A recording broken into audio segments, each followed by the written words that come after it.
Atlassian use Atlassian tools to solve exactly that problem.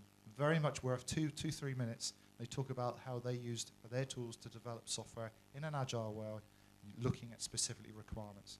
And the integration between those tools is key to making sure that people don't go down the wrong path. Gates are sometimes put on, makes you reanalyze, but you can only do that in an integrated world, which these tools do. Does that answer your question? I'll just add a few more things to that. It's agile methodology is something that internally at Atlassian has really driven both the growth of the company, but also our internal productivity of developing our own products as they come out to market. So that has solved the two problems that were mentioned. One was making sure that teams work together in the same way, and also having requirements. So when people create an agile board and developers have the power of the autonomy over a video conference system on different sides of the world, but they have real-time visibility of what tasks others are working on, what has been completed, and they're able to work collaboratively on company, organizational timelines, as well as on company and organizational programs, no matter where they are around the world. So agile, when done properly, and it's not always done properly, is something that has led to Atlassian's growth, but also the way that we develop our own products. So again, you mentioned about Agile. We visited quite a few customers this week using Agile. Again, if you're not quite familiar with it, but the very early versions of using Agile would be to have a whiteboard and to have post-it notes, and effectively you would move the post-it notes through the process. And there's still companies doing that today. That's fine. But in this distributed world where you might have some developers in Russia and Europe and whatever else, that whiteboard doesn't work. If you look at the Atlassian tools, they can be looking at it on a conference call, in a stand-up meeting, and you can literally drag and drop, and everything happens in real time. They get the notification, the timer starts, we know that who's working on it, reports go back and live, the burn down charts immediately start to be visualized in Confluence on your dashboards. So as management who care about cost and productivity, this is live data. This is what happens to the minute. And again, you don't necessarily get that with some of the older tools. This is modern technology in a distributed world. Okay, I have a personal curiosity. Who in the organization is responsible? Is it the CTO? I mean, who in the organization is responsible for procuring such tools? Now, the act of procurement of such tools means that the person or that particular position is responsible for providing a conducive and modern software development environment. I mean, that's why you have the authority to procure.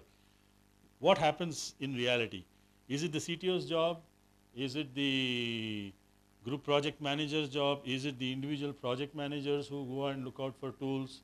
Because there are implications. Because if individual project managers go and procure their own tools, I mean, the organization, will have 180, 240 tools, and then, there is no uniformity across that, and some of the economics would get lost.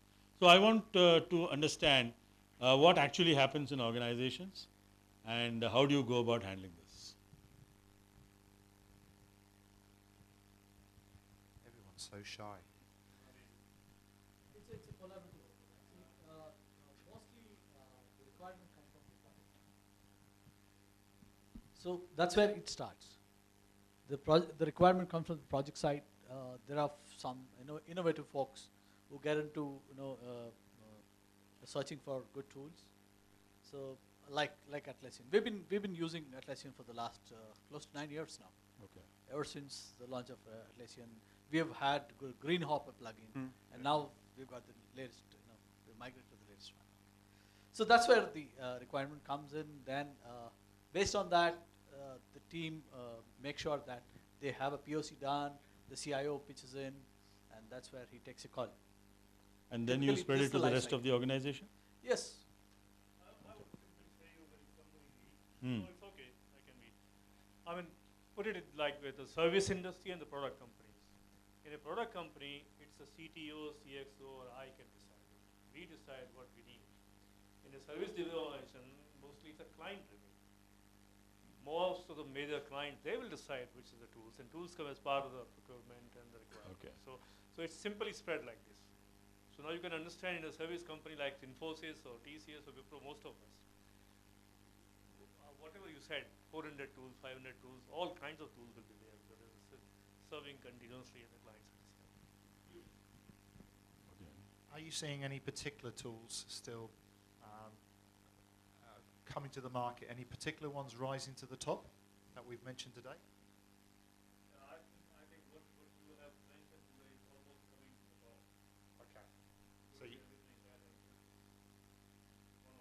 good.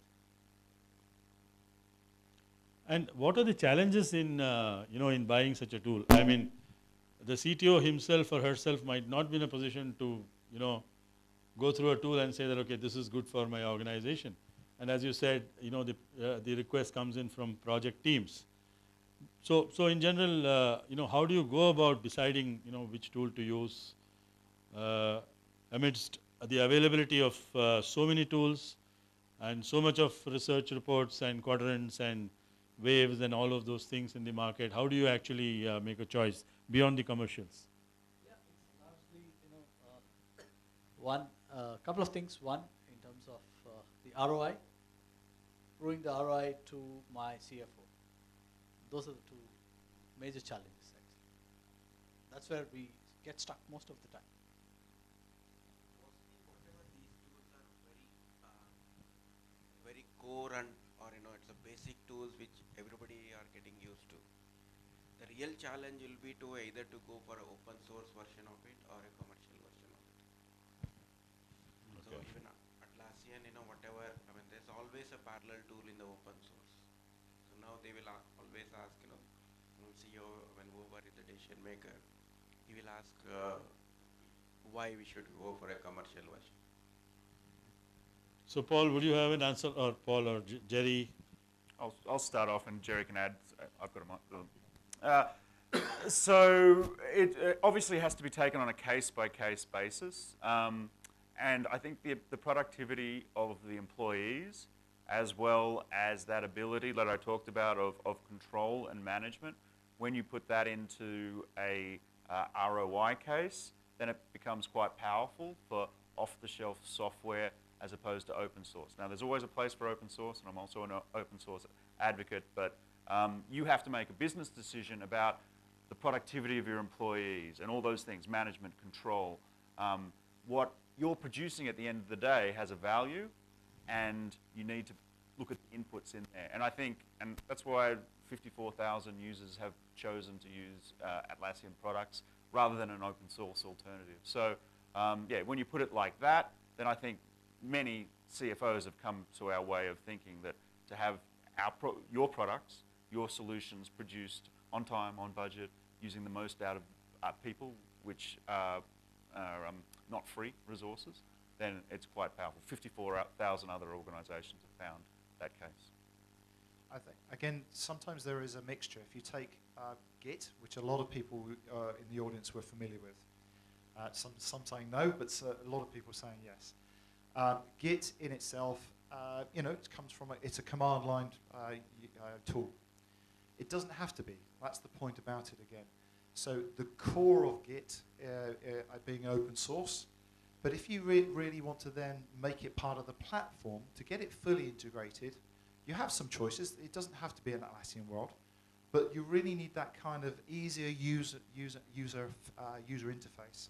So tools such as Bitbucket, which then integrate into your Jiras, so that you can do things such as, when you transition a ticket from one stage to another, it automatically goes into Git, it creates the branch, it then gives the user that branch, that whole experience, instead of manually, and of course whenever you say manual, you open the opportunity for human mistakes.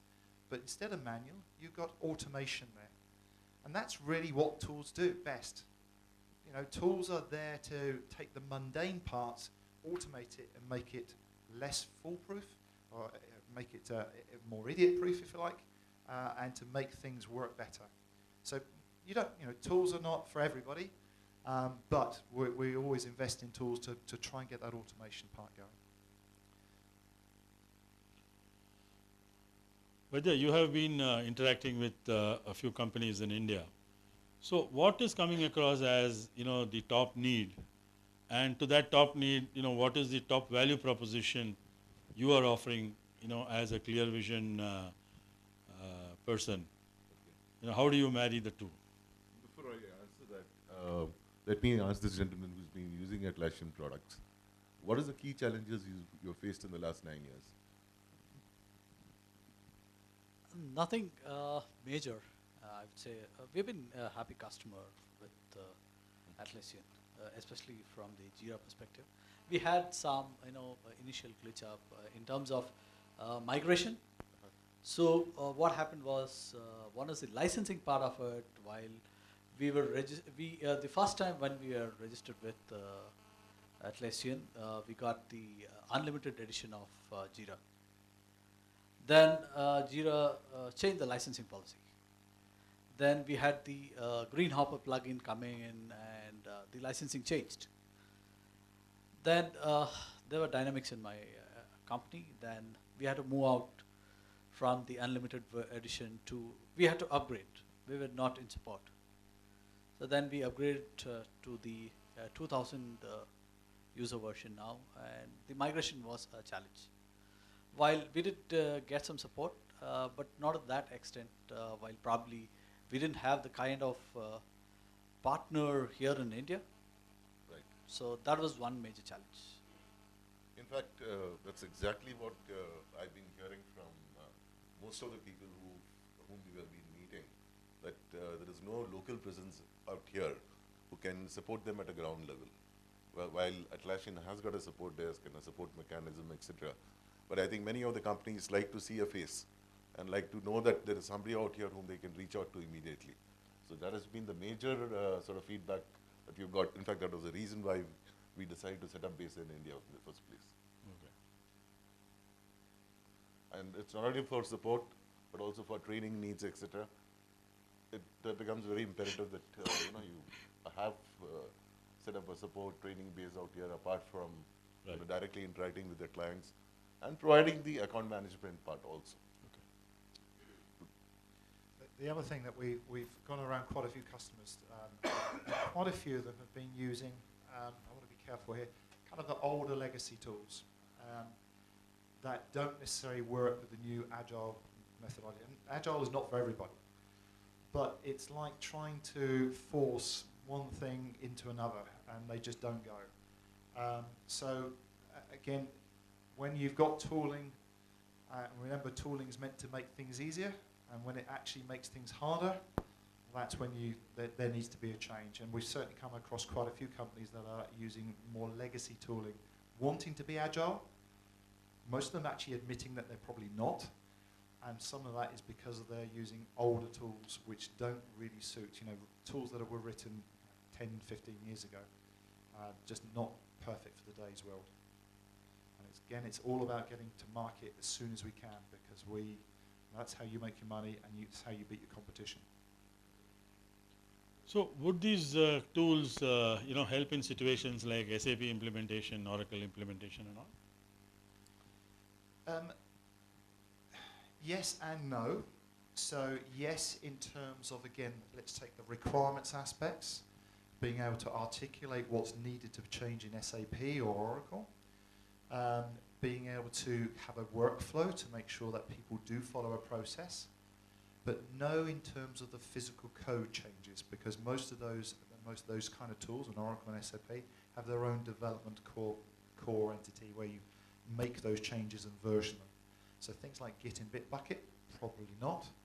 We're talking about much more, for those kind of tools, as Java and C and so forth, the more traditional development. Okay. I can mention one aspect as well for implementations. It doesn't help with the implementation, but the implementation's never done. Like the service management of that afterwards is just as important as deploying servers. And that's what we found with the Service Desk product. So Jira is not just the workflow tool, there's also Jira Service Desk, which is a very classic Service Desk tool. And we found it has been the fastest growing product in the Atlassian family. And the reason, it's a nice story how this was developed. We have a high culture of innovation. We put a premium on that, and we have hackathons, like these competitions across the whole company. We drop tools once a quarter where everyone gets together and brainstorms ideas of what do we need. And it's usually what a team really has a pain point, like, I want to fix this, I don't like that. And so some of the team got together, they cobbled or modified the way that the Jira ticketing system works to fix service desk tickets. And that's become a product within our tool suite. And so for someone who's done an Oracle deployment, an SAP deployment, it's never done. You have to get that feedback from the end users to make sure that that whole life cycle of the deployment is continuous. And service desk falls into that. In fact, I would add to that it should also help quite a bit in the initial stages when you're planning and you're assigning tasks in the project management part of it. Okay. The entire implementation as a project. Okay. One small question. Yeah, so my question is, on this point, you said that it can be used like a PLM tool, a little bit? No, it's like a service desk. So for example, IT support desk. But you said PMO. Yeah. Yeah. So there is a different tool which is Portfolio. Okay. Which, as it happens, actually sits on top of the same tool. So these are Service Desk is a plugin, and Portfolio is a plugin. And the reason why, again, this is very good is because the data that you're already gathering in your change control tool can now be used to gather the data there can be now used as metrics in your PMO. Okay. One question on your translation piece that you mentioned. Somebody writes something on an intranet and then it gets translated into how efficient. We have seen cases where the content that was originally published when it opened in another country was completely hilarious and a different one. No, that's not the way this So works. how does this piece functions? Like, you use a translation engine which makes sure, or somebody has to do a CMS type of thing, a content management system, and then clear it, or how does it go? I guess what you're thinking of is I'm writing something here and then that data is transported and copied somewhere else. Is that kind of what you... That's not how the Atlassian tools work. So effectively, browser-based, you're looking into the same server as everyone else is looking in. So my CEO writes a message and says, okay, flash. Yep. So it goes to 12 countries in different languages. Yep. Is there an administration in between required? Or No, this is all handled by Confluence, and in our case, the plugins that go with Linchpin. And no miscommunication, hilarious things? Whatever he types is sent wherever you want it. Yeah. That's, again, it's... that's the real beauty about this kind of collaboration. True collaboration, you can't have those kind of delays, and you can't have interpretations of something. It's what you say. Sometimes you need to be careful what you say because it becomes live straight away. But it happens. What you say in one language, once it gets translated unknowingly into something else, that becomes a big issue sometimes. Yeah, so obviously it's down to the translation capability, but yeah. Okay. There was a question here. Yeah. So we did talk about visibility and the fact that management needs to know what's happening even more than maintaining control. The first thing is they need to know what's happening and whether things are going as per schedule, as per plan. So is that an area where Atlassian focuses? Does it provide tools for providing dashboards and so on, or is that something where you expect customers to take other tools like Tableau or ClickView or whatever? I'll start with just some of the basics of visibility, as I was talking about, and some examples, some practical examples. So, for example, working in that agile methodology, each particular feature or each particular sprint, it has points associated with that, and as developers take each particular task and remove points, you'll have a burn down chart of it.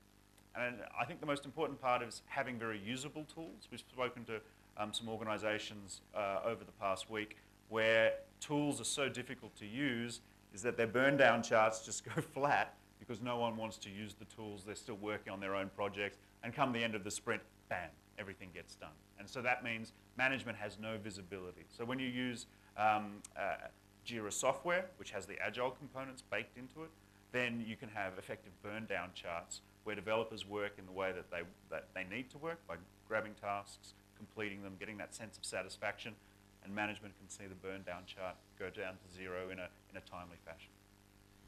such as yourself, is not necessarily to go into a tool such as Jira, but to go into Confluence where you'll have dashboards. And dashboards are created through literally widgets that you can drag on. You then, again, it does not take an engineer basically to be able to get the widgets to go and pick up the right data because they are configured for Jira, for Confluence. So when you log in, first of all, each dashboard can be tuned to whoever's logging in. So you can role base it. So if I've got a lot of people that are at a management level, you can say these people are part of that role, and they'll always get this standard dashboard, and then I can customize a few extra bits.